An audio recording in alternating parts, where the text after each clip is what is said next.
This is live from my office. I hope you're having a delightful holiday season so far with much more joy and happiness and togetherness, or at least as much as you can stand, to come. You know, when you're feeling that pressure this time during the holiday season and you're just about to snap, it always helps to listen to this podcast. So like, subscribe, follow, share, do all those good things wherever you listen to podcasts, and take this podcast, careful, and download it for somebody who's not podcast savvy like you are, and make sure they get subscribed, follow, like, share, you know the drill, to Live from My Office, and they never miss an episode. What a great gift that is. Oh, you want to get them even more?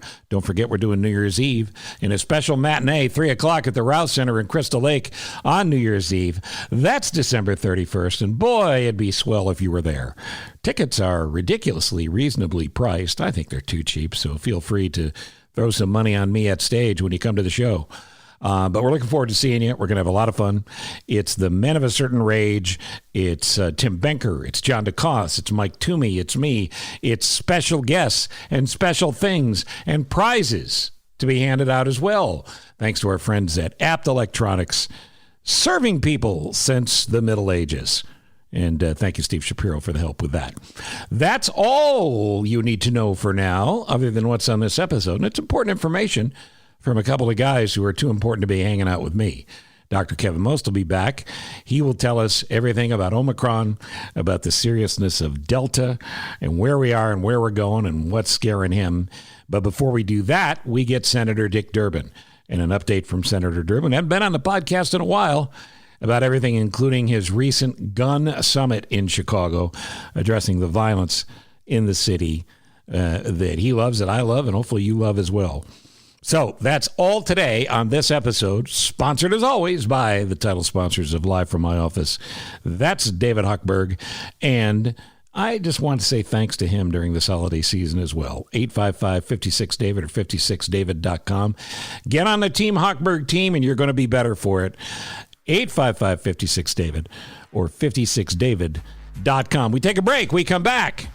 Senator Durbin joins us, and then Dr. Kevin Most with important information on this episode of Live from My Office. Now on Live from My Office, it's my friend David Hochberg from Team Hochberg. So, David, every time I talk to somebody who's hesitant about connecting with Team Hochberg, it's not about Team Hochberg. It's about, I don't even know how to get all the paperwork together. I don't know what I'm going to need. I'd just rather not think about it. That's a big hurdle people need to get over, and it's the smallest of hurdles in reality. Yeah, it really is, because nowadays it's never been simpler. Really, and more than 50% of the loans that we're doing now, we're getting appraisal waivers. This is not something you need to stress over. This is something where you go. Not that deep. Right? No, and this is something if you do the minutes of work and get Hochberg and Team Hochberg what they need, they do the heavy lifting, they do the work, and you're going to save a bunch of money. It seems pretty it's a no-brainer as far as I'm concerned. Yeah, it's not rocket science. I mean, we're talking money. It either makes sense or it doesn't make sense, and I think we tell more listeners to not do anything because what they have is great. And there's no reason to do anything. Or, okay, you know what? You only need $4 or $5 grand and you got a great rate. Don't do a cash out refinance that there's other lenders telling you. We get a line of credit and we'll hook them up with our contact over at BMO Harris, and they'll pop a HELOC out against their home. So we always look out for the borrower, Steve, as you know, all these years. If it makes sense, we do it. If it doesn't make sense, we'll be the first one to recommend not doing it. It's David Hochberg, Team Hochberg. You get it started. They'll finish it off. 855-56-DAVID, 56david.com.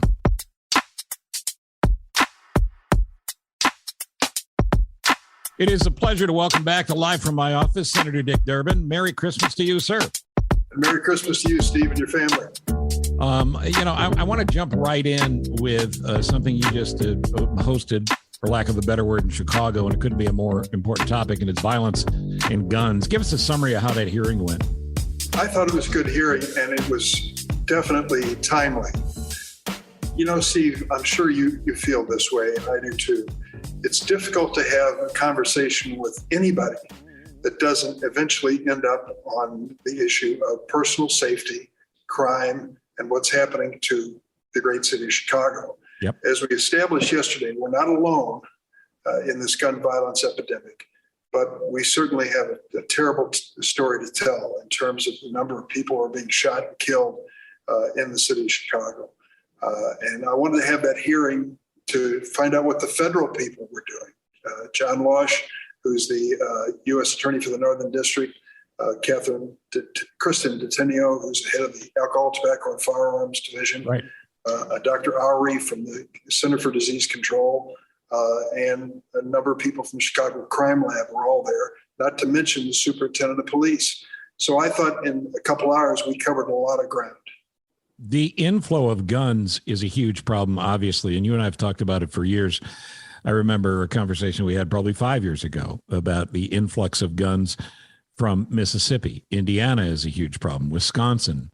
As a matter of fact, Indiana, Wisconsin, and Mississippi, I think statistically are still where the lion's share of guns come from out of state. And if we were under attack from any of those states, we would obviously be up in arms and we'd be defending ourselves. Do we need more push from the governor here to say to the other governors of these states, I need you to step it up and knock it off, knowing full well that the states I'm describing are Republican states? Is that possible? Well, it's not only possible, it's advisable. I don't know that it will solve the problem, but we're duty bound to do everything we can. And listen to this. We went through this yesterday. If I am a legal resident of Illinois and I want to purchase a firearm from a legal sales source in Indiana, here's what I need. I need a FOID card, Firearm Owners Identification Card, in Illinois. I need to go through a background check. Then I go over to the Indiana dealer and I purchase the gun, but I can't take the gun. That Indiana dealer has to transfer it to a federally licensed gun store in Illinois for me to take possession of it. And you say to yourself, well, how often does that happen?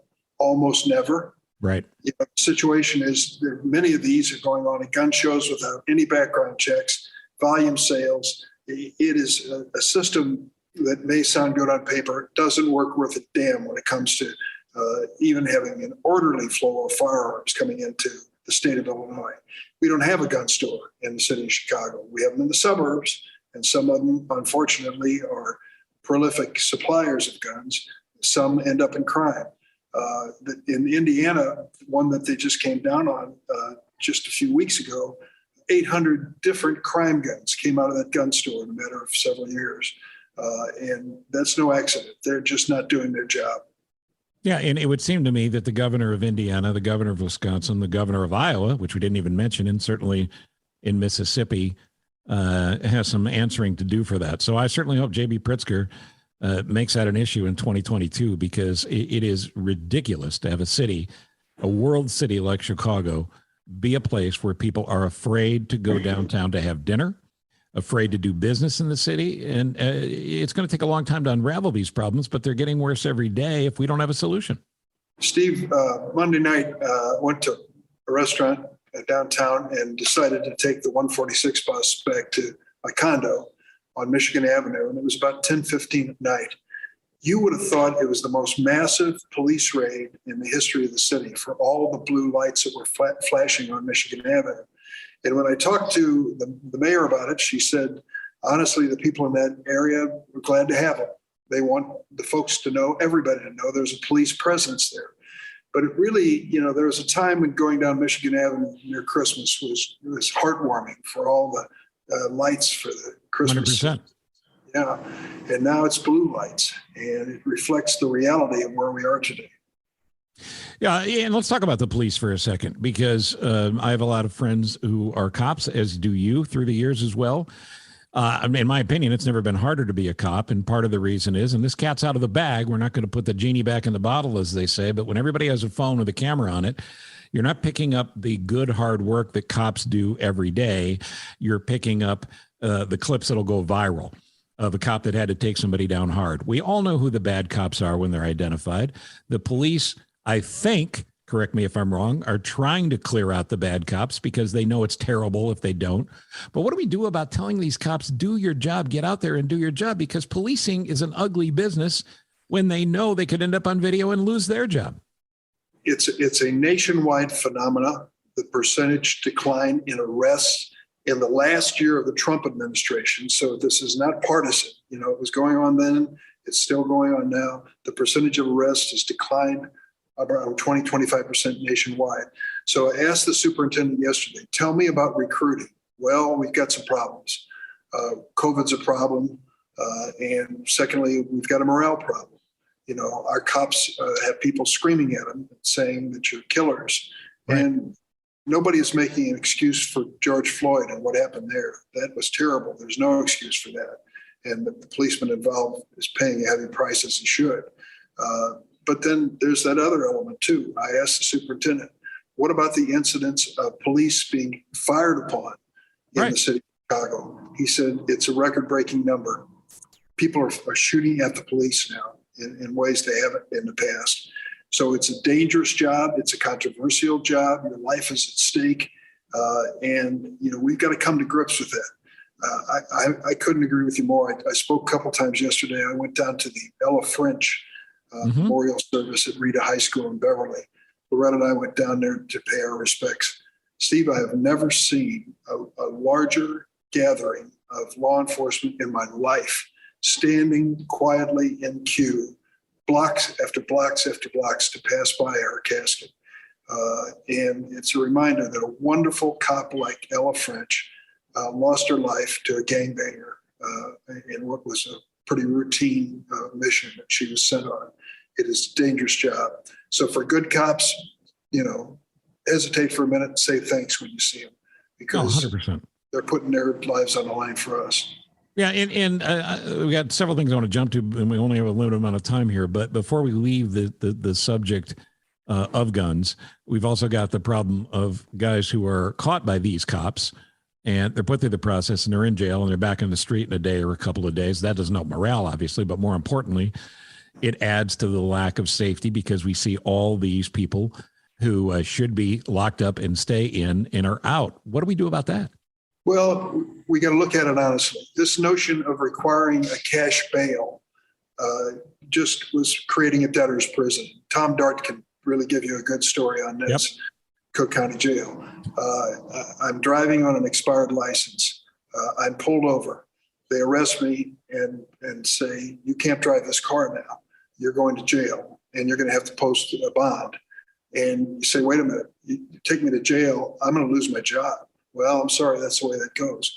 So this whole notion about cash bail for something like a traffic offense, traffic violation, really went too far. On the other side of the coin, and you point to it, those who are brought in and accused of violent crime, particularly crimes involving a firearm, if they are giving a slap on the wrist and turned around and released, that sends a terrible message to the community at large that there's no price to pay. We've got to send the opposite message. If you're going to use a gun in the commission of a crime, you are not a routine arrest. You're going to be treated as a serious threat to the community. Is that a problem with judges? I'd add all of the above. Judges, legislators, prosecutors, let's all get in the soup together here, because we each have a responsibility to sort out the malevolent part of arrest and bail and indefensible part from that which is clearly necessary to protect the community. And frankly, we need to treat this like the 15 items or less line at the grocery store. It needs to be done expeditiously, not in a typically state or federal legislative meandering. Like I said, we talked about this 5 years ago. The problem's gone on longer than that. I know your frustrations. You've talked about it more than anybody. So, people say to me, Durbin, you're such a hotshot legislator. You've been around a long time. Why don't you pass a law to change this? And I look at him and I say, it's a 50-50 Senate. And the political reality is we're not likely to be able to change that. There are some things I can do, and I'm going to do my darndest to get them done. The January 6th story will continue, and it does seem like it's headed in the right direction. I certainly wish the House would move more expeditiously on that. But I want to ask you a couple of things that I think are maybe a little more positive. Thoughts on Bob Dole? What a great guy. I didn't serve with him in the Senate. He left just before I came. Right. But we worked together on the Convention on Disability, an international treaty for disabled people. He was the leader, along with Tom Harkin of Iowa, in the Disability Americans with Disabilities Act. And he was trying to accomplish the same thing on an international basis. And I got a chance to spend some time around him. He had a great sense of humor. Yeah, he did. Here was a guy who paid a heavy price in service to our country, a true patriot. And what I liked about it, probably that sense of humor more than anything else. We need more of it. Yeah, especially now. Now, in regards to the president, there's been some remarkable things accomplished by the Biden administration already, but they're being buried. And there's a lot of argument about whether or not the media is trying to balance things out because they're being accused of being too hard on Trump. I'm not sure that's wrong, and I would defend it if it wasn't. But the wins of 21, which people need to hear about, is opposed to getting wrapped up in everything sucks, which is way too much of the thought process now. Just give me a couple of highlights from the year that you think people should be focused on. $1.9 trillion in something known as the American Rescue Plan. That was the distribution plan for vaccines in America, and it's worked and worked well. Put money into businesses so that they can reopen and rehire their employees, critically important. The bipartisan infrastructure bill, keep in mind, we haven't had an infrastructure bill for more than 5 years.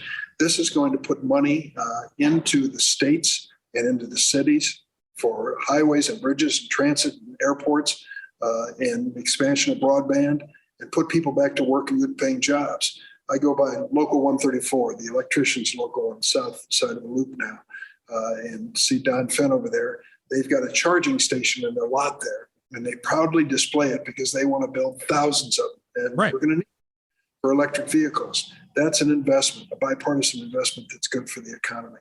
So there are a number of things. Those are the two that I think highlight the first year of Biden's presidency. Yeah, and please, everybody, don't buy into the narrative that Joe Biden is a 78-year-old guy who's beyond his prime and not ready for the job. And stop watching news channels and reading things that only agree with your perspective. Look around for other information and look at the real world of what's happening in an unbelievably difficult political environment. Things are getting done.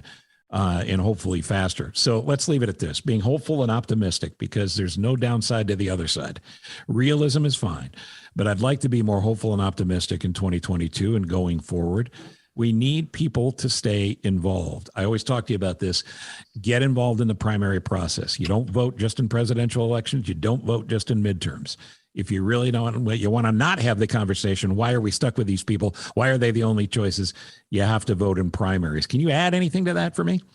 Well, I think people also ought to be hopeful in terms of what we can do. This is the 100th anniversary this year of the discovery of insulin.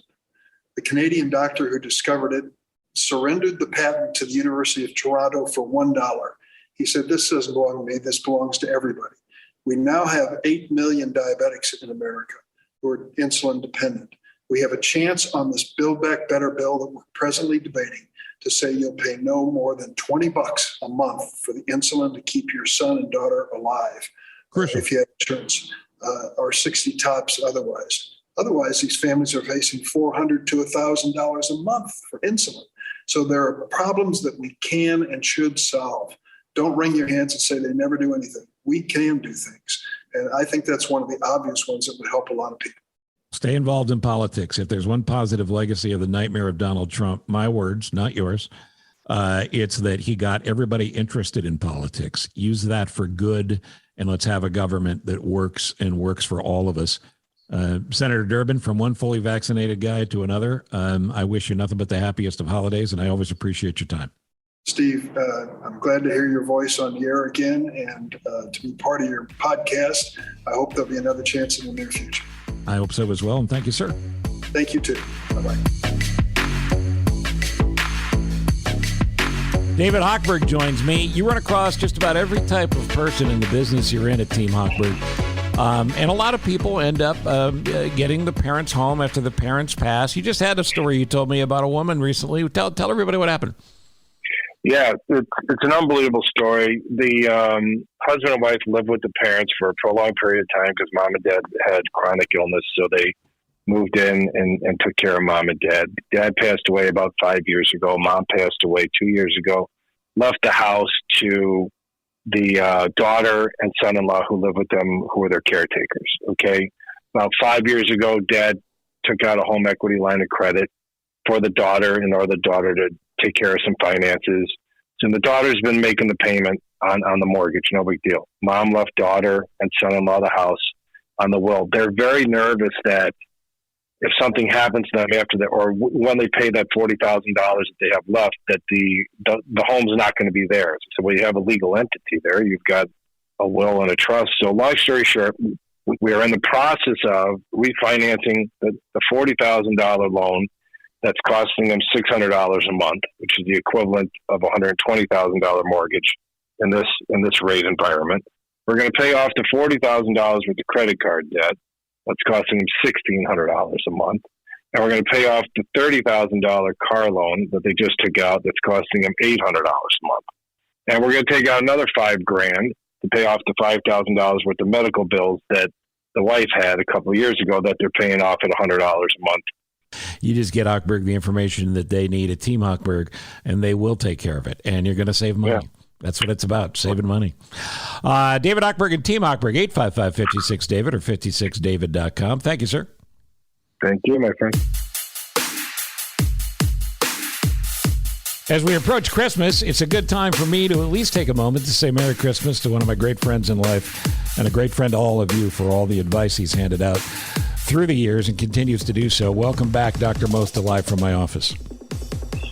Well, thanks, Steve. And, Merry Christmas to you and all the listeners, or happy holidays. I mean, many have probably already celebrated Hanukkah or in the middle of it right now, but hope everyone has a safe and happy holiday.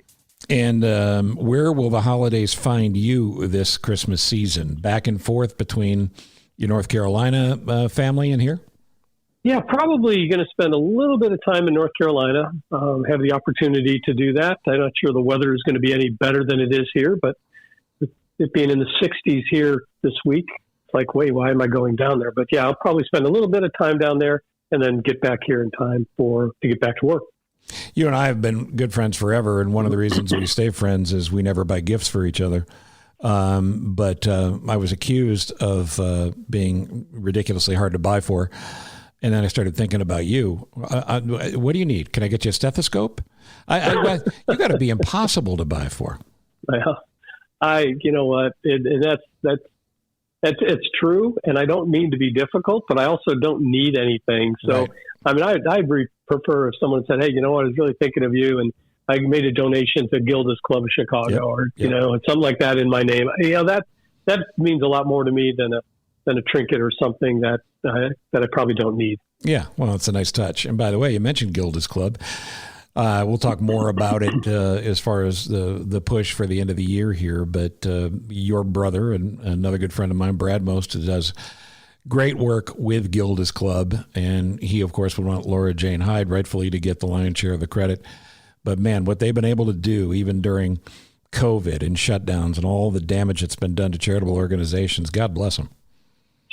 Really, Steve, they had to redesign their business. I hate to call it a business. They had to redesign their mission. Mm-hmm. And this time of the year, what they're looking at, too, now is focusing on kids with cancer and really looking at how they're going to focus on some of these pediatric kids who not only have gone through cancer, but have, gone through this time of COVID where they've been isolated as well. So that's their drive this Christmas. And I think they're a great group that looks for and takes care of this population that is suffering and has been isolated. And they just been phenomenal. And I know my brother Brad, I'm very proud of the work that he's been doing just to get the word out about Gilda's Club.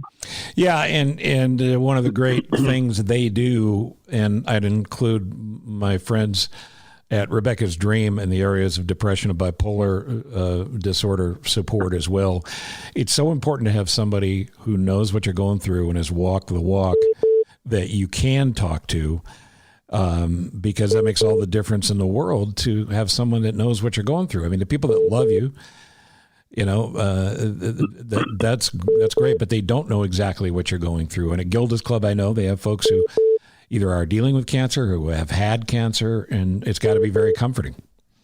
Oh, absolutely. And it's not I don't want to take use the word pity party, but it's not a pity party. It's not, I'm sorry. It's, hey, let's stay together. Let's fight this together and let's stay active. And and it's with people that are going through the same thing as you. And that support group, as well as the activities and what they have been able to do virtually, is just been phenomenal.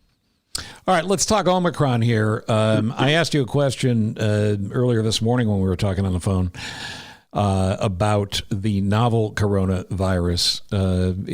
And that's what, of course, we were all wrapped up in while we were trying to figure out a vaccine and all of those things. We don't speak of that anymore because that's not an issue. It would probably seem logical to a lot of people, but, I'm not that smart. So why is novel coronavirus not our concern right now? Yeah, we're not seeing any novel, we're not seeing the original coronavirus. What we're seeing, obviously, now, here mainly in the United States, is the Delta variant, which was a mutation, a variant of the original coronavirus that was deemed to be COVID-19. So that has changed, and that mutation is Delta, and that's what we're seeing now.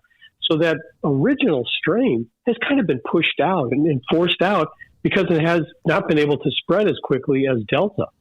If you remember, COVID was, on a replicating rate of, 2 to 1, maybe 3 to 1. Each person would, potentially infect 3 others. Delta much higher, and now Omicron even much higher than that. So that's the concern: is Delta going to get pushed out now by Omicron as it comes into the United States in a bigger fashion? So, in regards to Delta, that's our issue, correct? I mean, we're not lessening the severity here in regards to talking about Omicron, but Delta's the one that is filling up hospital beds, right? Oh, 100%. I think everybody has to really stop and understand where they're at in the game. And right now, it is Delta. 99% of our cases in the hospital are Delta. They continue to be Delta. Finding, and it's the beauty of the internet and the beauty of worldwide communications as we find out about this new strain. But it hasn't made an impact here yet. It's in 27 states. But what we do is we look back and say, okay, what's going on in South Africa? What's going on in the UK? Because that's what's probably going to come here over the next month to 2 months to 3 months. And if you look at South Africa, the cases are just skyrocketing. Hospitalizations, that number is kind of unusual because although they're reporting COVID positive hospitalizations, 75 to 80% of those testing positive are their incidental findings. In other words, they came in for their gallbladder to be taken out and they showed that they were positive for Omicron. In the UK, we're talking about a doubling rate of every 2.5 to 3 days. So this is really, once it gets entrenched, it grows and spreads quickly. But we really need to focus on Delta now and make sure that people get vaccinated to protect themselves from what appears to be the much more deadly and serious variant. All right. In reverse order, then, if we are vaccinated and boosted, are we seeing similar amounts of illness and reaction to illness that we have seen with folks who have been vaccinated and boosted if they had a Delta breakthrough? In other words, are they similar in how they affect people? Well, are you talking about between Omicron and Delta? Between Omicron and Delta if you had a breakthrough. Yeah. So it's really interesting. The people that have gotten Omicron, and you'll hear this and go, well, that's the reason not to get vaccinated. The majority of them are vaccinated individuals. So in other words, it's breaking through the vaccine. Now, that being said, we have to remember that the vast majority of people have been vaccinated. So that statement doesn't carry a lot of weight. But the beauty of it is that even people with boosters can get infected. We're talking about mild symptoms, minimal to no hospitalization in very short time as far as how long the symptoms last. So it's very similar to getting influenza. It's very similar to getting a more serious common cold, which is exactly what we want to see and exactly why Omicron is being able to continue to spread. Viruses, Darwinism at its finest, survival of the fittest. So the virus that can spread quickly and not kill its host allows itself to spread more rapidly. It's exactly what we see, with Darwinism mutations. And that's why Dr. Fauci and everyone have continued to preach, unless people are vaccinated, you provide a host and a home for new variants to develop or variants that you haven't been exposed to live, right? Correct. Absolutely. That's it. And that's why we're saying, geez, why are we trying to focus on kids getting vaccinated? Well, they're a vector. They're going to allow this to continue to spread. Why are we pushing, vaccines right now. Well, we're seeing the Thanksgiving bump right now as we enter into Christmas. If you look Indiana, the rates are the highest they have ever been. Now you're talking about a state that has a very low vaccination rate, but that's very concerning. Even in Chicago here, we've seen our rates go up, and our positivity rate goes up, and our hospitalizations are up. Not to the extent that they were last year, but you have to remember, last year at this time, we didn't have vaccines. We didn't have monoclonal antibodies. We didn't have remdesivir. All the things that we now can protect ourselves and fight off infections, we didn't have. So although we're seeing a rise, it's not as concerning as it would have been last year. All right. In regards to vaccinations, I had a respiratory thing, and my doctor, Dr. Ambler, who I know you're a fan of, said, I want you to, clear this out and then get your booster and your flu shot. Flu shot's done. I'm finally getting the booster tomorrow. Talk to me about the calendar. Normally, we like to see the flu shot a little earlier on. Obviously, we're getting as many people vaccinated as fast as we can for all reasons. So give me the calendar between now and the end of the year and what you want to see people do vaccination-wise. Yeah. Vaccination-wise, for me, it was always get your flu shot before Halloween. Mm-hmm. That made sure that you had protection at Thanksgiving. Many people didn't do it this year just because I was getting a COVID booster and the confusion. So really right now you have a very short period of time. What do you have? 13 days, 2 weeks before right. Christmas and coming into New Year's. So certainly you want to make sure you have your COVID booster. That is something that you really want to make sure you have. You certainly want to get your influenza. People say, well, we don't have a flu season yet. Yes, we do. We are seeing influenza A pretty much across the country, which we didn't see at all last year. So we're starting to see an outbreak there. So those are the two vaccines that you certainly want to get before you're around anybody for the holidays. Delta, certainly we know that with the booster, you have much more protection against the Delta variant, which is exactly what we're seeing in the hospital. So certainly make sure you get that one as soon as possible if you haven't yet. And for the skeptics, the reason breakthrough infections happen is because vaccines are not 100%. And anything less than 100% means there's a door that's open or slightly ajar. That doesn't mean the vaccine doesn't work. These vaccines have been absolutely miraculous in what they've been able to do, and we'll never know how many millions of lives have already been saved. 100%. And when I said, you said it pretty well there. Vaccines prevent severe illness, hospitalization, and death. That's what the vaccine is preventing. It's not going to prevent you from getting a mild to moderate case of influenza, of COVID, of Delta variant, of Omicron. So it's not 100%, but the goal is upward of 90, 95, 98% that it's going to keep you out of the hospital and keep you from having a severe infection, which is the biggest thing that we want to do and protect right now. A lot of folks are still skeptical about having their little kids go through this. My perfect almost 6-year-old granddaughter, Abigail, just had her shot, and she was quite proud of herself because she was scared, but she said it didn't hurt and she didn't cry. Unfortunately, I cried when I got mine. But you know me, Doc.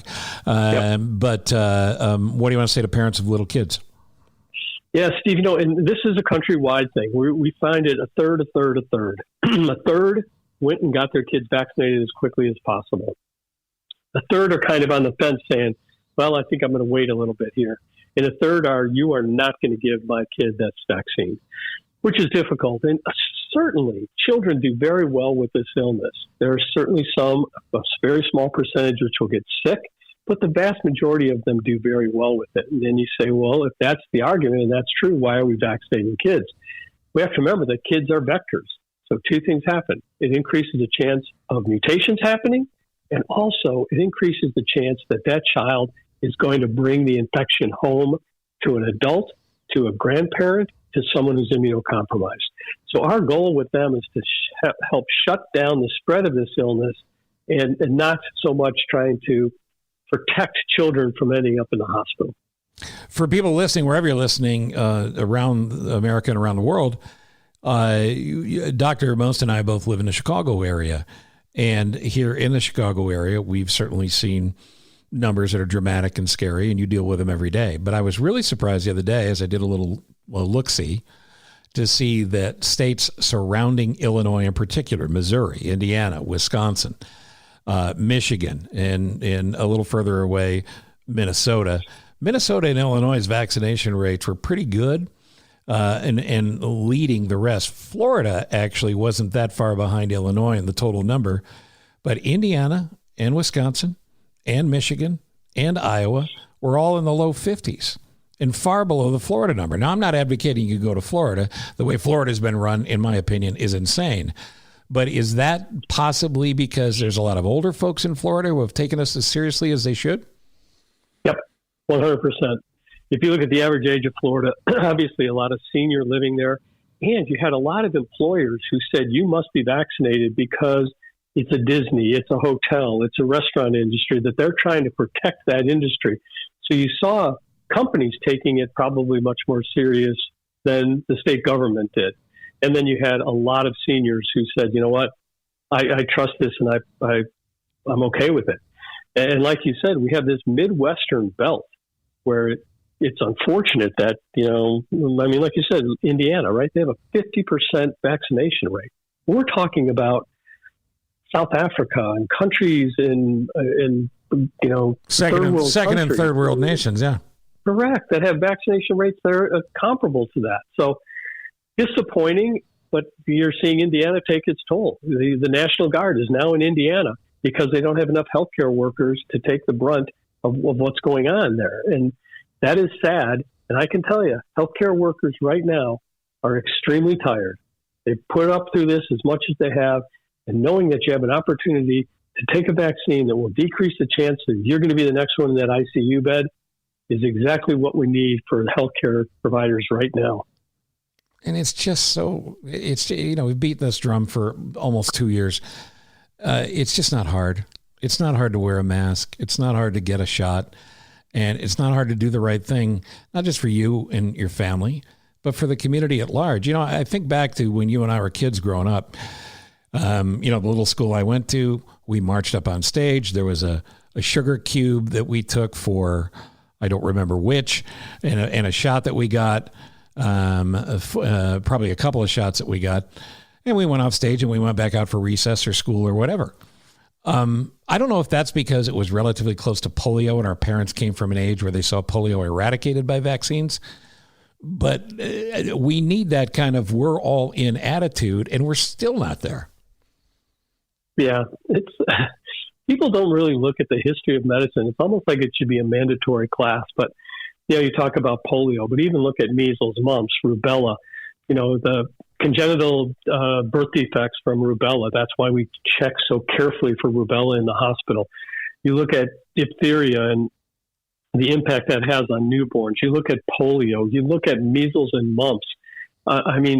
We have eradicated these illnesses. I shouldn't say eradicated, but we have really decreased the exposure of these viral illnesses that would wreak havoc with our children and cause deaths and cause mutations and cause long-term problems.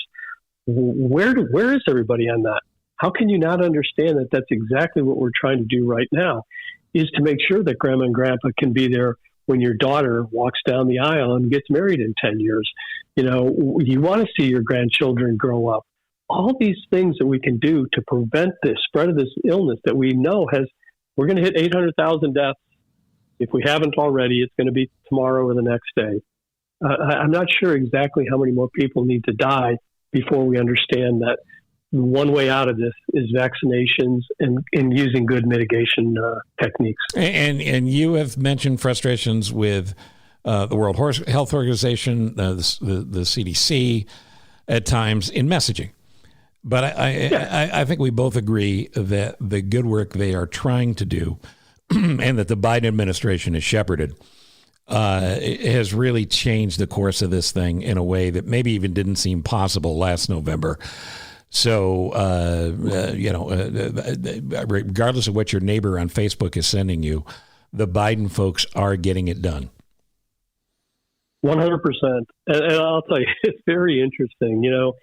I was fortunate enough to go back to school and get an MBA. And I can just tell you, going through that experience, this is going to be an unbelievable topic point for MBA students in the future. Yep. Of how this was handled, how it was communicated, how it was messaged. And we're all going to have to still go back to the foundation that this was brand new. We did not, if you would ask me, hey, where will we be 2 years from now? 2 years ago, I would not have guessed here. So the amount of advancements that we've made and the opportunities that the federal government has given every single citizen in this country is something we should be very proud of. Yeah, and we're recording this on a Sunday on December 12th for just reference point whenever you're listening to it, but on a Sunday, I was back in church for the first time, in the building for the first time in almost 2 years. And, the argument is I was walking back to my car that I've heard way too often in the last 2 years is, well, God, it's in God's hands. God will take care of it, which isn't even as wildly off as the evangelical arguments have been.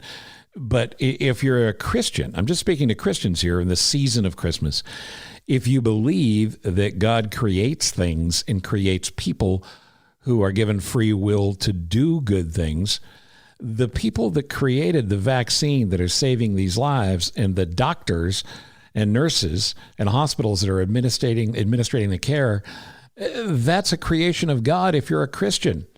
So I don't understand the non-linear way of thinking there, Doc. It's like people get to a point where their point is all they hear, and then they stop thinking.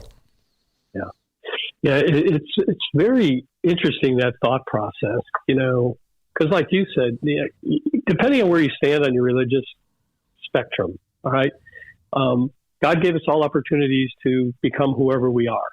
Now, if we're going to take that spectrum, then let's just close all the hospitals. Let's stop teaching people to be doctors. Right. Let's stop doing surgeries. Let's stop doing deliveries. Let's stop making medications, because let's just let things happen. Yep. Like you said, we all had this great opportunity to go and advance ourselves in whatever career we wanted to go in. And depending on how you feel about your religious beliefs, some greater person, greater force than us, gave each of us an opportunity, and whatever we do with it is what we do with it. And boy, we should all be proud of it, instead of saying, you know what, this is in God's hand. If he wants to take me, if that was the case, you could have had polio when you were born. That's the part that just makes no sense to me. Well, we should be celebrating the advancements instead of trying to minimize them. And again, it has nothing to do with politics, because the 5 million people that have died around the world could give a rat's ass about whether or not American Democrats and American Republicans get along. They just want to have their lives and survive and thrive and be happy the way the rest of us do. It's not politics, it's medicine. And I thank God for the people like you, Doc, and Dr. Fauci, and everybody in the healthcare field that have given their lives to make sure that our lives can be taken care of to the best of our ability. But we have a responsibility here. We have to take part. And I feel better about the fact that numerically more people have. It's not too late, but the push has to continue. Yes, Steve, I can't tell you how many anecdotal stories I've heard from our physicians of individuals who are now hospitalized, waiting lung transplant, on intubations, on an ECMO machine, essentially having a machine doing their breathing for them, that said, what was I thinking? Why didn't I get this vaccine? They're angry at themselves somehow. So they're doing the suffering, not only physically, but also the mental suffering of why did I make that decision? Yep. And what does that decision show my family, my friends, that I may have misled them to as well? Well, listen, you don't take compliments well, and of course you don't give them to me enough. But I'm here to say thank you. And I know I speak for the people that listen to Live from my office, the people that always listen to us on the radio, and just thank you. Thank you for getting the word out the way you continue to do, and the work we don't see in your insane schedule that you do every day for Northwestern Hospitals and CDH and Del Nor specifically. And please, if you get an opportunity, we're do a good job to thank service members we come across, and we should continue to do that. But man, if you meet a nurse or someone in the healthcare field, just say thanks. Thanks for being there. It's just a little thing, but it's got to help. It's got to mean a lot. Steve, 100%. And I appreciate all your comments, and I appreciate the opportunity that you've given me over the years to share even pre-COVID. I mean, think about every healthcare topic that we've discussed over the 20 years that we've been friends. Yep. You know, it's amazing that we've been given this opportunity in this medium to be able to go out and at least give our opinion in fact about what is going on in healthcare-related industries.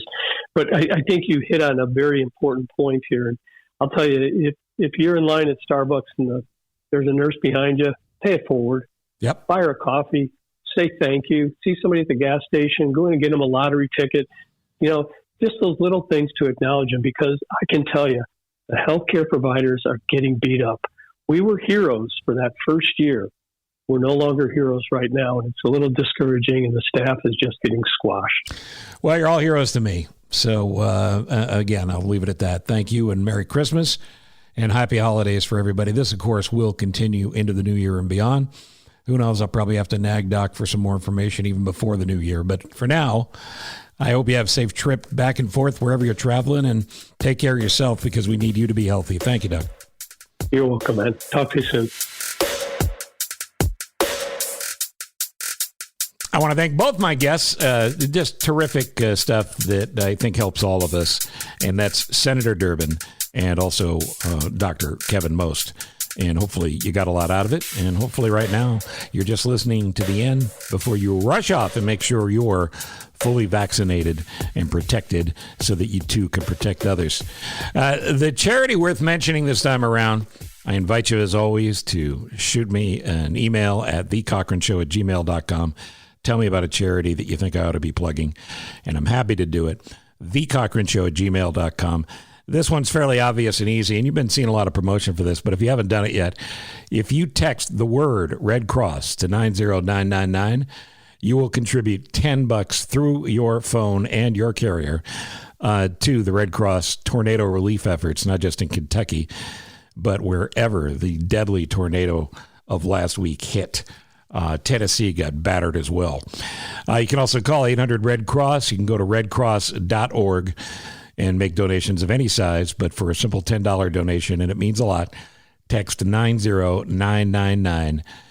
Text the word Red Cross to 90999, and that $10 will help the fight continue. We thank you for that. And I thank you to the legendary Ross Cochran, who will also be there on New Year's Eve at the Rouse Center. And the fine work he does in making sure you get to hear this podcast as the executive producer. You will get those tickets that I mentioned where you can meet and see Ross Cochran. Well, I don't know if you can meet him. You got to talk to his people. And you can do that by going to RaueCenter.org, R-A-U-E Center, R-A-U-E Center.org. And 3 o'clock New Year's Eve, we look forward to seeing you. And I look forward to having you back when we go to the Deep Six with Patty Steele. Next time on Live from My Office. Thank you for listening to Live from My Office, a service of Monkey Run Productions. All rights reserved. The podcast is hosted by Steve Cochran, and it's mixed, edited, and produced by me, Ross Cochran. Steve is available for corporate speaking gigs.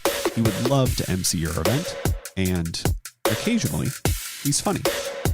Thank you for listening. Head to cochranshow.com for more.